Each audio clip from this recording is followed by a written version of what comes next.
وقال في السورة النساء وما لكم لا تقاتلون في سبيل الله إلى الآيات الآخر وجاهد جميع الأنبياء والنبيين في هذه الأرض لإقامة الدين وفرض النبي صلى الله عليه وسلم الجهاد على صحابه وأمته وقال النبي صلى الله عليه وسلم الجهاد معاد إلى يوم القيامة وأيضا قال المؤكد الجهاد عن أبي هريرة رضي الله تعالى عنه قال قيل يا رسول الله صلى الله عليه وسلم أي الأعمال أفضل قال الإيمان بالله قيل ثم ماذا আমরা এই আমেরিকার মতো ইসরায়েলের মতো ভারতের মতো নরম বিশালদের কথা না বলে আমরা আমাদের যারা মুসলমান কান্ট্রি আছে এদেরকে জানানো দরকার অবস্থা আছে এদেরকে জাগিয়ে তুলুন।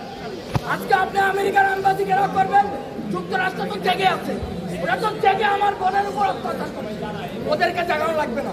আপনি ইরানের দূতাবাস ঘেরাও করেন, আপনি মালয়েশিয়ার দূতাবাস ঘেরাও করেন, ওদেরকে ঘুম থেকে জাগান। তোমরা আর কত বাবা, তোমরা আর কত সুবিধার খেজুরকে নৃত্য করবা, আর কত এবার জেগে ওঠো। আমার ভাইকে মারছে, আমার বোনকে মারছে, তোমরা আনুষ্ঠানিকতা পাবে।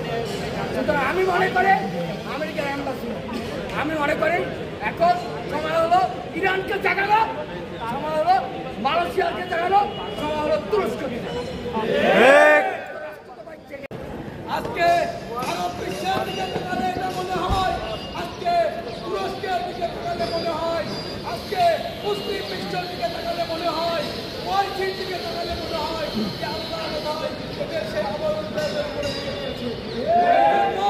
এরা ফিলিস্তিনের একটা নির্যাতন, তারপরেও এরা এটা চোখে দেখতে পায় না। আমি সর্বোপরি যে কথা বলে শেষ করতে চাই সেটা হলো এখন গাজার যে অবস্থা, জিহাদ ছাড়া এখান থেকে বাঁচার কোনো উপায় নাই। আমাদের মুসলিম বিশ্বকে ঐক্যবদ্ধ হয়ে এই ইসরায়েলি সন্ত্রাসীদেরকে প্রতিহত করতে হবে। আপনারা দেখছেন দৈনিক গণকণ্ঠ, সবার কথা বলে।